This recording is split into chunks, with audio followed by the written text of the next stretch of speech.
Hello, boys and girls. It's Mr. McMahon, and I'm going to read the end of chapter 8 of Winnie the Pooh. And I wanted to tell you guys that somebody had asked me, wherever I'm recording, it must be very cold, and it is.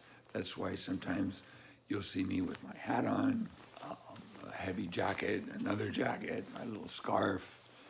And it's just this room in the house is kind of cold, but it's the quietest room in the house to record stories.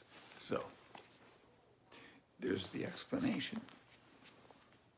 So here we were. They were all off to go find the North Pole, and they were on a expedition, which they're pronouncing expedition wrong. So I explained that at the beginning of the last time. So we'll start here. All right, said Eeyore, we're going, only don't blame me. So off they went to discover the pole. And as they walked, they chattered to each other of this and that, all except Pooh, who was making up a song. This is the first verse, he said to Piglet when he was ready with it. First verse of what? My song. What song? This one. Which one? Well, if you listen, Piglet, you'll hear it. How do you know I'm not listening? Pooh couldn't answer that one. So he began to sing. And I'm gonna say it like a poem. They all went off to discover the pole. Owl and Piglet and Rabbit and all. It's a thing you discover, as I've been told, by Owl and Piglet and Rabbit and all, Eeyore, Christopher, Robin, and Pooh, and Rabbit's relations all went too. And where the pole was none of them knew. Sing hey for Owl and Rabbit and all. Hush, said Christopher Robin, turning round to Pooh. We're just coming to a dangerous place. Hush, said Pooh, turning around quickly to Piglet. Hush, said Piglet to Kanga. Hush, said Kanglet to Owl, while Roo said hush several times to himself very quietly. Hush, said Owl to Eeyore. Hush, said Eeyore in a terrible voice to all Rabbit's friends and relations. And, huh? They said hastily to each other all down the line, until it got to the last one of them. And the last and smallest friend and relation was so upset to find that the whole expedition was saying hush to him that he buried himself head downwards in a crack in the ground.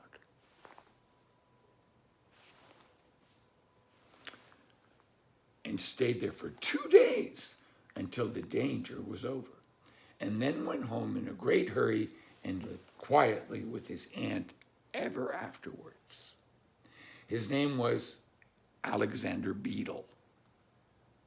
They had come to a stream which twisted and tumbled between high rocky banks, and Christopher Robin saw at once how dangerous it was. It's just the place, he explained, for an ambush. What sort of bush? Whispered Pooh to Piglet. A gore bush? My dear Pooh, said Owl in his superior way, don't you know what an ambush is? Owl, said Piglet, looking round at him severely. Pooh's whisper was a perfectly private whisper, and there was no need. An ambush, said Owl, is sort of a surprise. So is a gore bush sometimes, said Pooh. An ambush, as I was about to explain to Pooh, said Piglet, is a sort of surprise. If people jump out at you suddenly, that's an ambush, said Owl. It's an ambush, Pooh, when people jump out at you suddenly, explained Piglet. Pooh, who now knew what an ambush was, said that a gore bush had sprung at him suddenly one day when he fell off a tree, and he had taken 6 days to get all the prickles out of himself. We're not talking about gorse bushes, said Owl, a little crossly. I am, said Pooh. They were climbing very cautiously up the stream now, going from rock to rock, and after they had gone a little way, they came to a place where the banks widened out at each side, so that on each side of the water there was a level strip of grass on which they could sit down and rest. As soon as he saw this, Christopher Robin called, "Halt!" and they all sat down and rested. I think, said Christopher Robin, that we ought to eat all our provisions now, so that we shan't have so much to carry. Eat all our what? Said Pooh. All that we've brought, said Piglet, getting to work. That's a good idea, said Pooh, and he got to work too. Have you all got something? Asked Christopher Robin with his mouth full.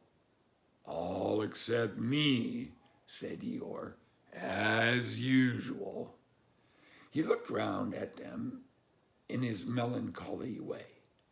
I suppose none of you are sitting on a thistle by any chance. I believe I am, said Pooh. Ow! He got up and looked behind him. Yes, I was. I thought so. Thank you, Pooh. If you're quite finished with it. He moved across to Pooh's place and began to eat. It don't do them any good, you know, sitting on them, he went on as he looked up, munching. Takes all life out of them. Remember that another time, all of you. A little consideration, a little thought for others makes all the difference. As soon as he had finished his lunch, Christopher Robin whispered to Rabbit, and Rabbit said, yes, yes, of course. And they walked a little way up the stream together. I don't want the others to hear, said Christopher Robin. Quite so, said Rabbit, looking important. I wondered, it's only, Rabbit, I suppose you don't know, what does the North Pole look like? Well, said Rabbit, stroking his whiskers, now you're asking me. I don't know once until, no, I'm sorry. I did know once, only I sort of forgotten, said Christopher Robin carelessly. I suppose it's just a pole stuck in the ground. Sure to be a pole, said Rabbit, because of calling a pole. And if it's a pole, well, I should think it would be sticking in the ground, shouldn't you? Because there'd be nowhere else to stick it into. Yes, that's what I thought. The only thing, said Rabbit, is where is it sticking? That's what we're looking for, said Christopher Robin. They went back to the others. Piglet was lying on his back, sleeping peacefully. Roo was washing his face and paws in the stream, while Kanga explained to everybody proudly that this was the first time he had ever washed his face himself, and Owl was telling Kanga an interesting antecedent full of long words like encyclopedia and rhododendron, to which Kanga wasn't listening. I don't hold with all this washing, grumbled Eeyore. This modern behind-the-ears nonsense. What do you think, Pooh? Well, said Pooh, I think, but we shall never know what Pooh thought. For there came a sudden squeak from Roo, a splash, and a loud cry of alarm from Kanga.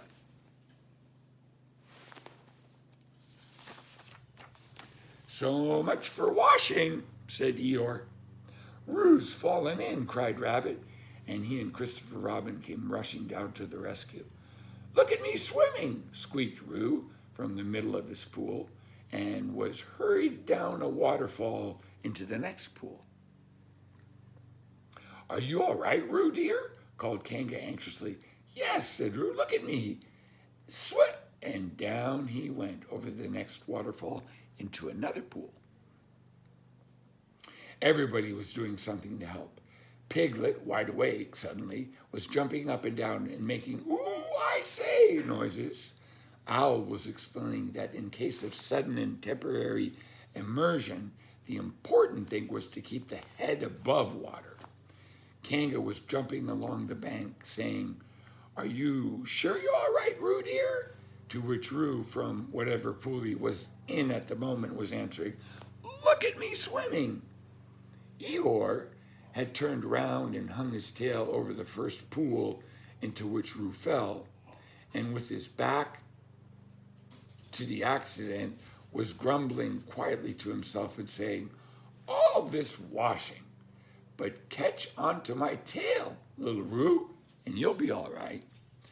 And Christopher Robin and Rabbit came hurrying past Eeyore and were calling out to each other in front of them. All right, Roo, I'm coming, called Christopher Robin. Get something across the stream, lower down, some of you fellows, cried Rabbit. But Pooh was getting something.